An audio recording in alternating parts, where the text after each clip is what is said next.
Hi guys, so today pag-uusapan lang natin itong si Natcoin. Discuss lang natin dito yung mga details, yung pina-perspective ko. By the way pala guys, kakagaling lang natin ng probinsya, no? So, siguro meron akong mga nakaligtaan dito ng mga updates, yung mga discussions. Isasama ko na lang dito sa video natin today. Inopen na rin natin dito guys yung pinaka-chart nitong si Natcoin. Nasa 4 hours time frame ito.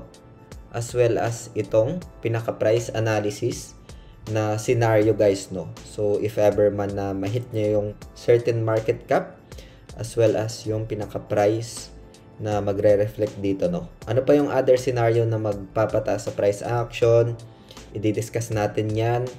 Yung jumpstart, kagaya ng launchpad, parang pre-market pa lang itong token na ito at pag in-open in public, magkakaroon ng pagtaas ng presyo. So, discuss natin yan sa video natin today.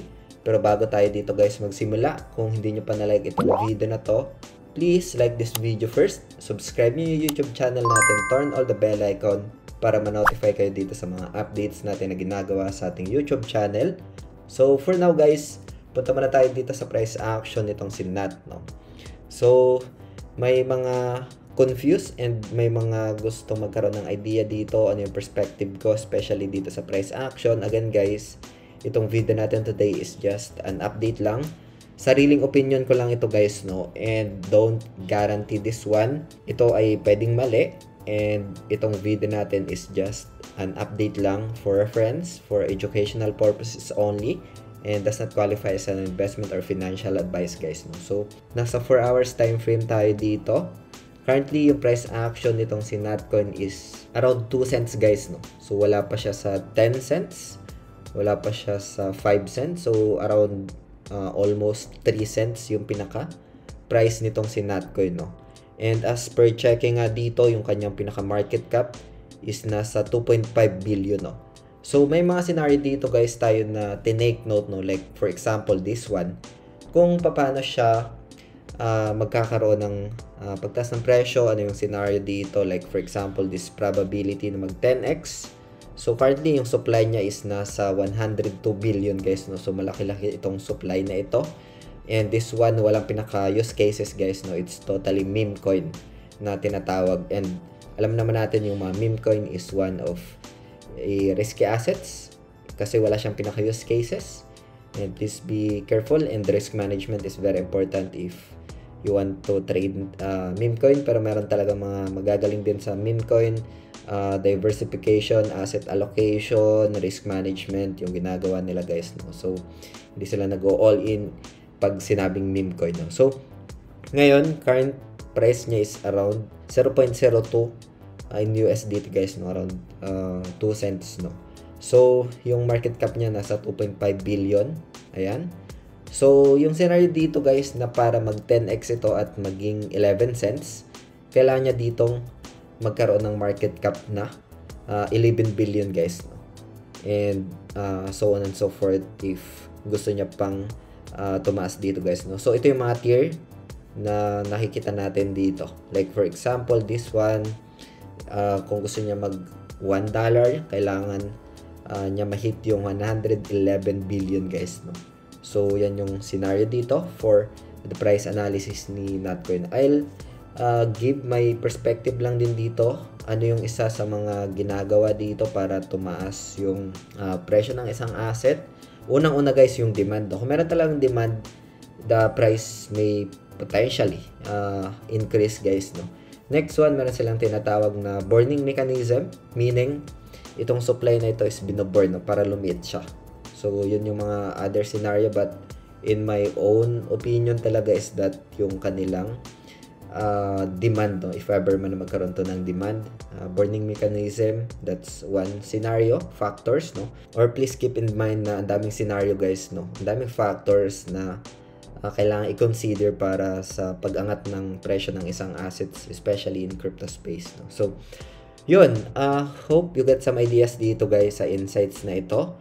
Punta naman tayo dito sa price action. So right now, yung price action niya, as per checking dito, ito yung ginagamit natin na application as of the moment.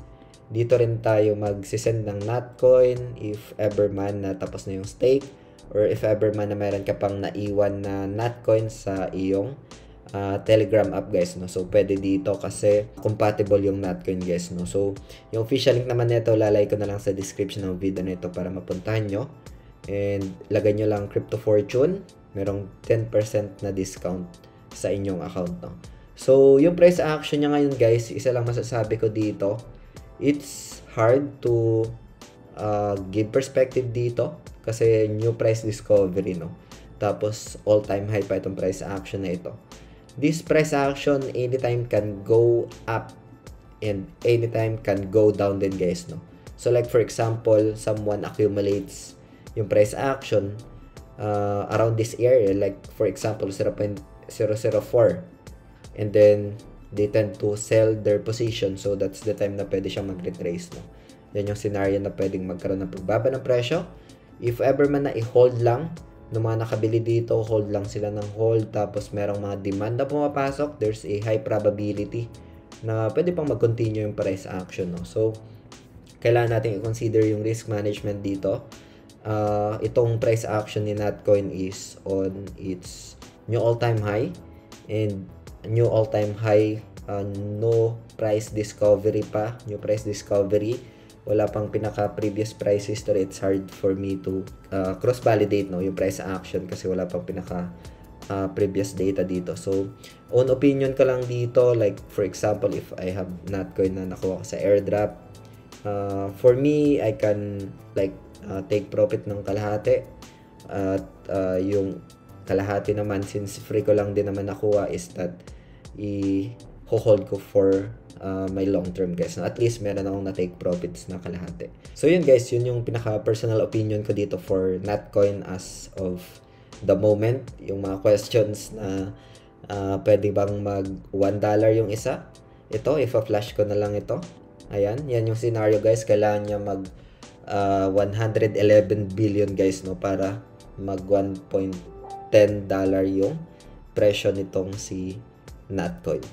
So check natin dito yung other meme coin, like so punta muna tayo dito, tapos by market cap, and then itong leading meme coin guys, itong si Dogecoin is nasa 23.1 billion, no. Ito yung pinaka current price niya, and yun yung scenario natin guys, na if ever na it's very optimistic price iyan, and yun, current price ito, kailangan nyo muna pagdaanan yung market cap na yan para ma-reach niya itong $1 guys. Now, this is only a reference guys, walang guarantee na pwede niyang mahit yan. As you can see, sobrang laking market cap yan, and as mentioned, demand is one of big factor.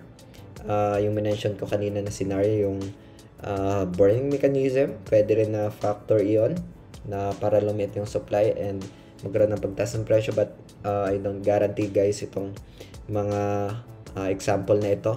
Ayan, I just want to give you some ideas lang, reference lang dito guys, but this reference does not guarantee guys, no. So ngayon I'll give some update din dito, like kagaya siya ng launchpad. Punta lang muna tayo dito, itong si Altiverse guys, no. So it's a jump start ito.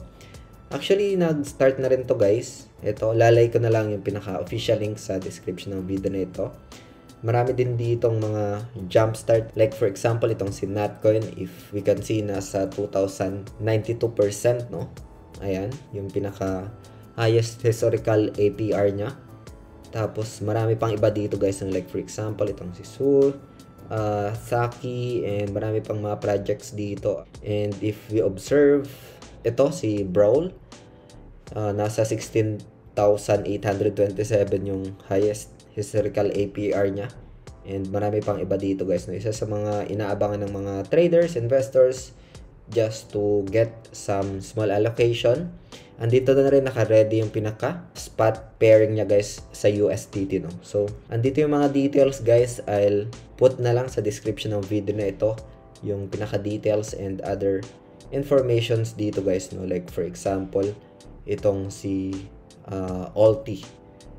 Altiverse na jumpstart guys, no, isang AI powered gaming platform building one of the largest Web3 game assets layer, no? So, meron pa naman ditong pinaka-days na available for a subscription ending after, no? So, lalay ko na lang yung mga official links na ito as well as other details dito, guys. Like, for example, you need to have this BTC and ETH to earn ALT token, guys, no? Dito yung pinaka mineable tokens in BTC, like nasa 150M, as well as for Ethereum, yung pinaka mining period nagsimula nung June 3 hanggang June 6 ito, guys, no?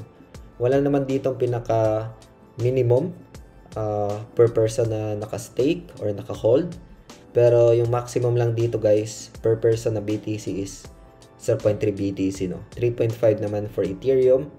Staking period is stake and pwede mong kunin anytime naman, no? So, opening time for mined token para i-trade is June 6 until further notice. Andito naman yung pinaka-details, yung mga calculation ng staking rewards and other details pa dito, no? So, yun. Hope you get some ideas dito, guys, sa video natin. And kung meron kayong mga questions, feel free to ask lang dito sa ating comment section. And yun lang. If hindi nyo pa pala, guys, napapanood yung video natin for updates gamit itong application na ito, lalay ko na lang sa screen and click nyo lang yung video na yan. And see you sa video na yun, guys. Maraming salamat ulit sa panunood. Ingat tayong lahat. Peace out. Bye for now.